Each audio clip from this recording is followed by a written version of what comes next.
Welcome to the Global Gratitude Summit. I'm Sharon Saraga Walters. And I'm Luann Saraga Walters. Our guest today has been living in a consciousness of empowerment for several decades.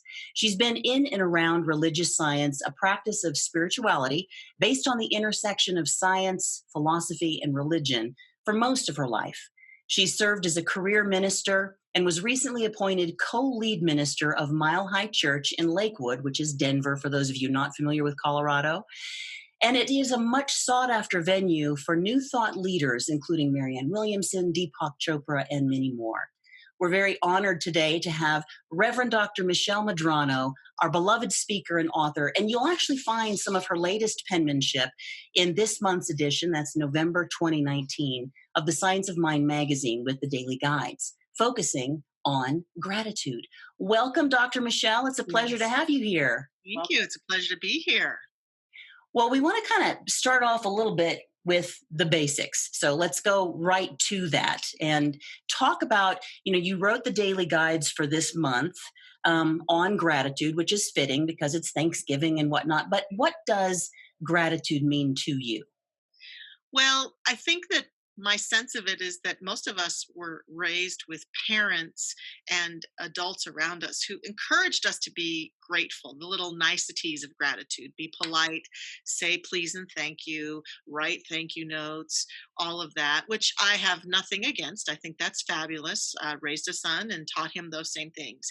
And so gratitude's good for that. It's good for the way we interact with each other in polite society or in a respectful and polite world. But there's a depth to gratitude that we can also dive into if we're willing, that is about opening our heart, that is more about than a deep connectedness to the wellspring of the divine that is flowing through us. And so for me, gratitude is an immediate heart-opening experience when I really pause and don't just say, oh, thank you, Luann, for that. That was so nice of you, but really feel the feeling of, wow, I feel so blessed that Luann and Sharon invited me to be here today. Oh my gosh, I'm so honored. There's something that happens to me at every level of my being, spiritually, emotionally, mentally, physically, that I can get those chills. I even have them now as I'm feeling them. I get chills. I feel my heart open. I feel more present. I feel something shifts in me. And so I think that gratitude can help us to bring on that state of being. So I entitled my daily guides in November, A Rampage of Gratitude, because one of the people that I admire, Abraham Hicks, has talked about a rampage of gratitude as a process to bring oneself consciously into that state of being. So I really feel it. So I think one of the best purposes and reasons that we want to cultivate gratitude is to have that true heart connection, heartfulness. There's an intention behind that. Mm-hmm. Setting aside that with purpose. And it's interesting because a lot of what you just said reminds me of other aspects of our personal journey, our self-growth, that sometimes we can benefit from self-growth because it just happens based on something that we've experienced. But a lot of that is a personal journey of intention. It is. And that's one of the best things about gratitude, isn't it? Because we've practiced it so much. It's something that we can consciously go, well, I'm going to stop right now, no matter what's going on, and take a deep breath and look around and say, what can I be grateful for right now? And that it feels, what I hear you saying is that it feels to people so much like life is happening to us, that things are constantly coming at us, and that we have to manage events and activities and even manage our own thoughts to some degree. And the conscious practice of gratitude sets us up to say, when I take that on, then I get to be somewhat in the driver's seat and take a moment for myself, no matter what's going on, to acknowledge and bring forth a specific state of beingness. It's that state of beingness that makes me think of a question that Sharon had that she wanted to ask for you too. Okay, great. Yeah. So, Michelle, what are the benefits of incorporating gratitude, the practices in our lives? What are the benefits of that? Well, as you mentioned in your introduction of me, I'm part of a teaching called religious science, and a lot of times people ask, why did our founder, Ernest Holmes, call this religious science? And he did so because he believed very much in the connection and the marrying between the scientific discoveries of his day, which was back in the early 1900s, and trusted that humanity would continue to discover things along the way that would open our awareness, and the religious experience of the sense of the mystical and the divine and the spiritual depth. And so for me, one of the greatest things about your question, one of the benefits, is that if we look at this even from what science tells us, at a very elemental level about how our brain works, that we're firing off synapses of the brain continuously, that we're thinking all the time. And what happens to most of us is that we get caught up in a habit of mind, in a habit of thought, and the synapses just fire the same way over and over again. We have someone in our life, they come into our presence, and our perceptions and every experience we've ever had of them just fires off, and they're habitual until we can stop at some moment and be willing to look at that person in a new light. And so Yeah. here's what I think happens with gratitude is, number one, from that scientific standpoint, just to cultivate that intention causes us to stop in a moment to look at the person we've known all of our lives and say, how could I be more grateful for them today? It literally fires off a whole new synapse that has never been fired before. And that's what a new thought is all about. That's why our teaching is part of the new thought movement, is that in order to cultivate a new life, we have to be willing to have these new thoughts. So I think the benefits of gratitude include the cultivation of new mindsets, a new perception, a new willingness then to see things and people differently. And then, if we hearken back to what we were just talking about, of course, the benefit is that the more heartful we can be, the more we can have open heartedness, the more we can have a greater sense of feeling and connection to the situations and beings in our world, the happier we are, and the more connected we feel, and the more calm we feel. This literally, I think, gratitude calms our nervous system. It can change our mindset. It can help us feel more connected to the things and people in our lives. And to me, that's a huge benefit, because I think that's what we're really wanting most of the time, wanting to feel connected, wanting to feel heartful, wanting to feel happy, wanting to fire off all of those chemicals that make us feel good. And gratitude is one of the best ways to do that.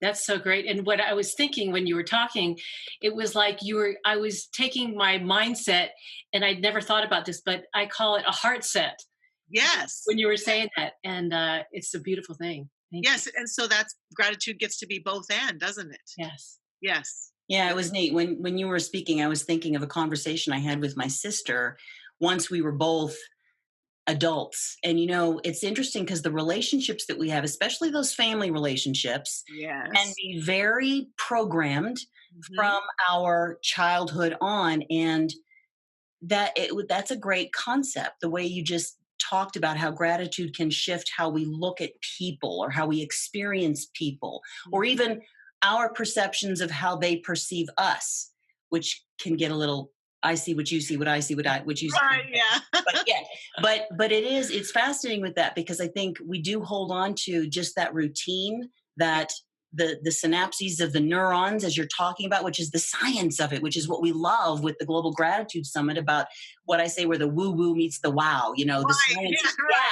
it's like, wow, now we're getting to see this cool stuff actually coming into play. But that's how we see it in our real lives, when we see the relationships shift, or our perception of those relationships shift, when we can be in the presence of another person and it looks differently.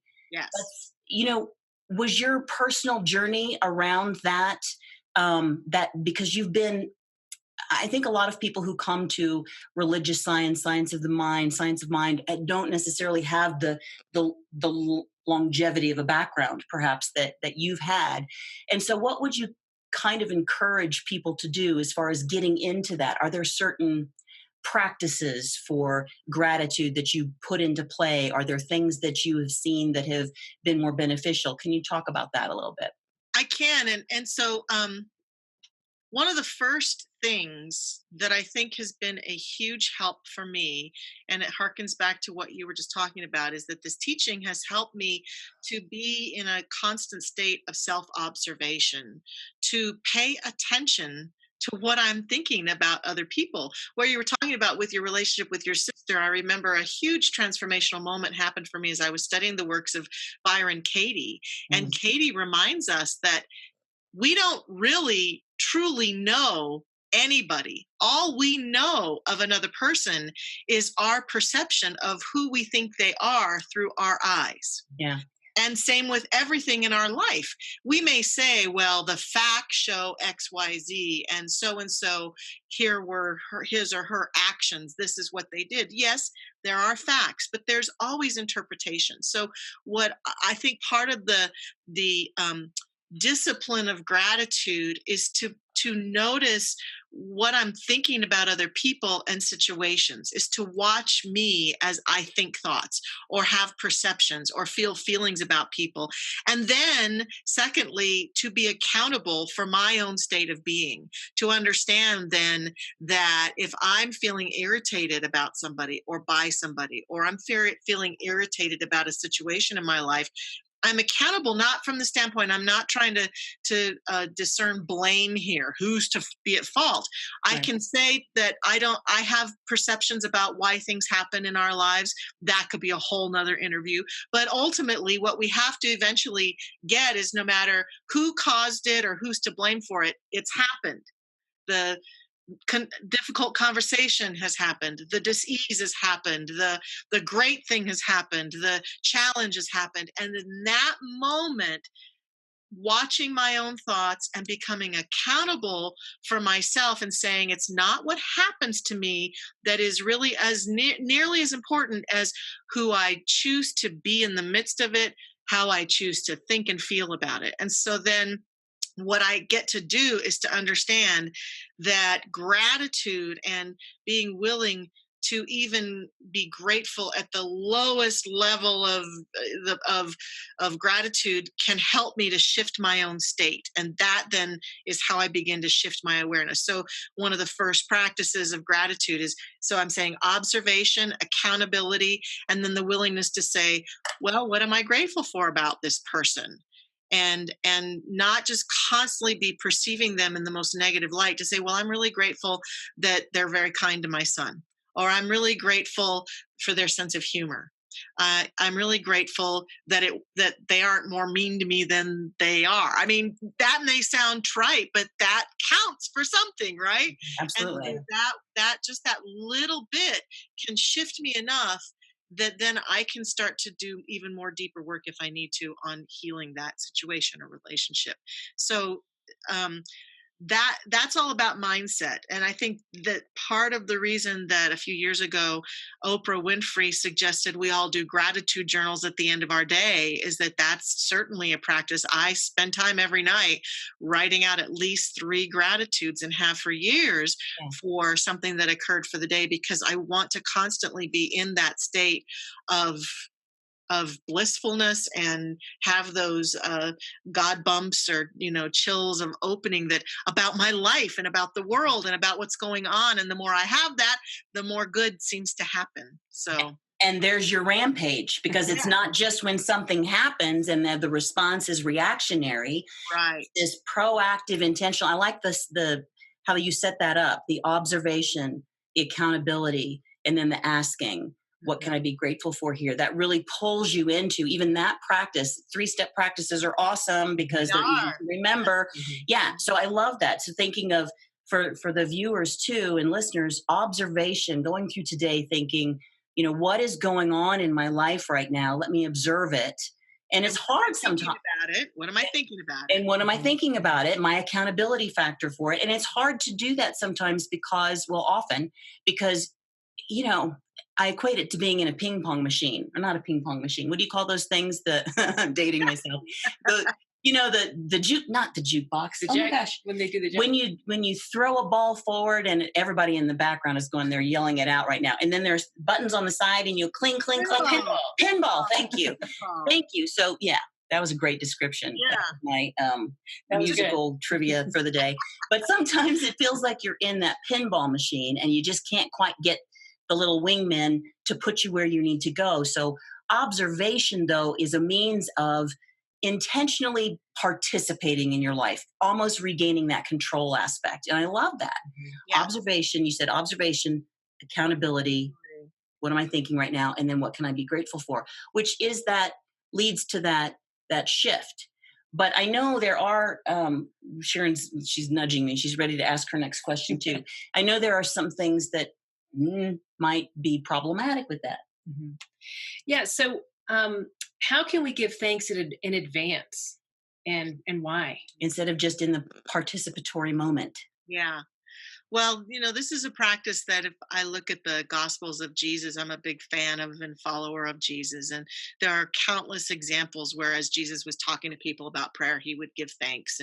And in one of the most powerful practices that many religious people practice of communion, he, before he broke the bread, he gave thanks. And before he drank, had them drink the wine, he gave thanks. He's heading into a moment where he knows that he's about to suffer and die on the cross, and he has the willingness to stop and give thanks about that. And it really, even though I'm getting chills about that myself, because through my whole spiritual life, I've contemplated why, when I first read that in a new light, I wondered, why would he do that? This horrible thing is about to happen to him and he's giving thanks. What's wrong with him? But it dawned on me that as I look back on the challenges that I faced in my life, that if I've been triumphant through those challenges, it's because at some point something in me shifted. And that's why accountability is so important, and why constantly giving thanks in advance for things is important, because it is such a shift of a state. And what happens to most of us, especially for the negative things that are happening or the negative people in our lives, is we fall into this victimhood and this seeking blamehood. And those are very low vibrational places, and they're very separating us from our good, because the longer we stay there and continue to cultivate those thoughts, the more that those become the eyes through which we see our life and our world. Whereas if I can know that I'm stepping into something that might be challenging, and have a few moments of gratitude before I even go in, to be able to say, I'm really grateful for this difficult conversation, and I'm grateful for the clarity that I know is coming because we're having it. Or I'm heading into this difficult situation, and I'm grateful for all the people who are surrounding me and supporting me and praying with me and for me right now. Then who I am, even in the face of the unknown, is a confident, more centered version of myself, versus the part of me that's locked in fear, blame, and victimhood. And I'm saying that I think Jesus and other spiritual teachers have taught us to give thanks in advance, because it behooves us, if we want to move through the challenges we face and the good that we face, whatever level it is, with greater grace, greater heart, greater awakenedness. It helps us to find some way to be grateful in advance for that good that we're stepping into, or for that challenge that we're walking through. Mm-hmm. So it just seems like it stood the test of time, I love that. And it stood the test in my own life too, to be grateful in advance. Now, there's also an element of those of us who believe that we are in constant co-creation in our life, which I am one of those. I believe that I'm right now investing in thoughts and attitudes and beliefs this very moment that become a match for the law of attraction to bring to me the good that I am thinking about and projecting about. It's a constant process, that being grateful in advance for those good things, it is one of the secrets to manifesting the good we desire. And it doesn't matter whether it's I'm in need of a new home or a new car, or I know that I cultivated a wonderful relationships in my life because I would spend time just connecting to the qualities, whether it's a work relationship or friendships or romantic relationships, before I ever saw the evidence of those things or people in my life. And my heart opened up. And I feel like because my heart was more open, that I was a greater match to that good coming to me. And as a result, have benefited from that. So those are the two main reasons that I see that as a good practice. I love that. Mhm. And it takes you out of that spinning cycle that you were talking about. It does. The cycle of what might be, but isn't, we haven't seen it. It's not now. It's, yeah. So, and putting that empowerment, empowering the I am and Yeah. the creator, that's very cool. Mhm. So you mentioned a couple of things about giving thanks in advance, and some of those things might not be so pleasant. Um, Right. Right. whether that's a confrontation or an employee situation or a tragedy, something that's going on in our personal lives with our family members or something like that. So, I mean, is it realistic? Can we give thanks for everything? And how do we? And if yes, how do we do that? I've been telling you before we started our video that I've been working on a book, and it's a book that's all about fear. And at one point, I wrote in the book recently, if fear and worry and blame were really a way to solve the world's problems, don't you think we would have solved them by now? Wow. Because there's plenty of that to go around. Mhm. And so, in my estimation, those feelings and emotions just aren't really giving us anything we want in any realm of our life, whether it's our individual life or the life we share collectively.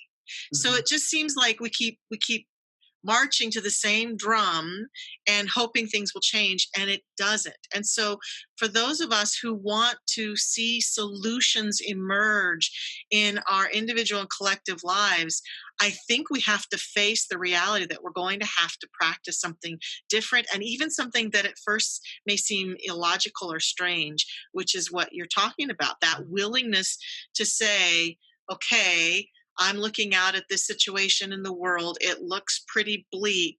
What could I find to be grateful for right now? Because all of us are connected. And science. I was watching a show the other day, and a brain scientist is talking about, as they're studying the brain, they're beginning to see that it might be that we're all connected. And I'm thinking, yeah, because I feel that way spiritually, and I think most mystics feel that way. And so, what's being collectively created in the world is is a contribution of all of us. I heard Deepak Chopra say once, "We're all a cell in the body of God, and God is all there is, and we get to decide: are we a healthy contributory cell, or are we a toxic cancer cell?" Mm. So, if we're practicing gratitude on an ongoing basis, even as we look out into the world and see things we don't like and people we don't like, or leaders in our country or other countries that are doing things we don't agree with or we don't like, or we don't like who's leading, or celebrities who are doing bad things, or corporations, or whatever our perceptions are, to stop and be willing to give thanks for the grace that God is, that is showing up right in that situation. Even to know there's something afoot that maybe I can't see, and I'm grateful for the good that will now emerge, even though this negative thing is happening. It, again, as we were talking earlier, it shifts my state, and it allows me to then become one of the contributory cells to greater solutions and greater possibilities. Versus if I continue to beat the drum of fear and victimhood and blame and anger, I'm just a part of the problem, and I'm not a part of the solution. And as somebody who wants to be part of the solution to all of the challenges that we face as human beings, I think that this is one of the secrets, that gratitude and cultivating it helps us to change our own life and become a greater contribution to the whole. Wow. Yeah, that is so great. And, I have found in my own experience with the gratitude is when you really are using gratitude, just try and have the anxiety goes away, the fear, the worry. When you're in gratitude, it is really hard to pull those emotions back in. It Yeah. is. Yeah. Mhm. Yeah, because it's such a heart opener, isn't it? Yeah. And That's awesome. Well, it, since you just completed for this month's for November, the Science of Mind magazine, the daily guides, was there any aha that you had? I mean, that was a lot of daily guides to put together, one day for every day of November. Did you go through any time in your writing of these that you went, huh, wow, this is what an interesting shift that I'm feeling myself, or a new awareness around gratitude? I guess the aha that I felt is, as you talked, it was a lot to do. It was a lot of writing to do, and it was a lot of cultivation of gratitude for a lot of things. It was 30 days, but I found myself at times getting bored with my own writing and bored with my own process. And I thought, okay, this is how it goes. I mean, um, we are often famous for starting a new habit, like giving gratitude every day, and then getting bored with it and then stopping. And I did not have the luxury of doing that. And so, right at the point, about day 17, as I'm writing, as I'm going, I'm so bored writing about this, I had to push through that feeling and continue to be uh, I had to continue to press on. And by the time I was done writing those gratitudes, which turned out to be, I don't know, 12,000 words, I had to research quotes, so I was constantly reading quotes about gratitude. Boy, I was just c- c- content and centered and happy. So I think my biggest aha was that with this habit of cultivating something good, you may get bored. You may, stop, write gratitude journal, and then one night you just think, I don't want to do it, and then you want to stop. Keep going. At the edge of that moment of boredom, there's a breakthrough waiting on the other side. And so just keep going, keep going, keep it up. That was my big aha. And that was about the process of it. And I love that you're saying that too, because it's interesting when we're having this Global Gratitude Summit, we're talking with a variety of experts across a variety of fields, and they're all doing a study in a different way. Mm-hmm. So this was the first, when we did it, the first time last year, it was our exercise in how do we find all of these different experiences of gratitude and these different practices that were going on or research that was going on.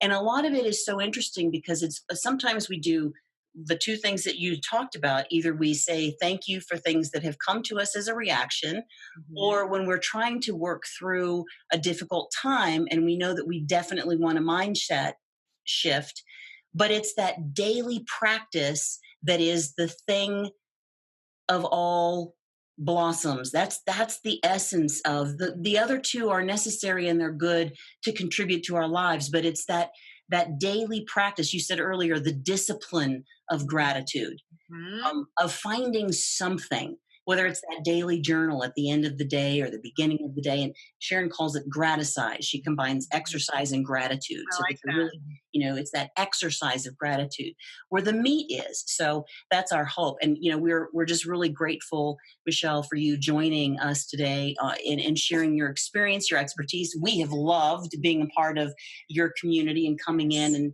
you being so welcoming to us when we first arrived in Denver too. So thank you for all of that. Yeah. Wonderful to have you here. Thanks. Thank you so much. And here is to a furtherance of gratitude. So we will see you again next time on the Global Gratitude Summit.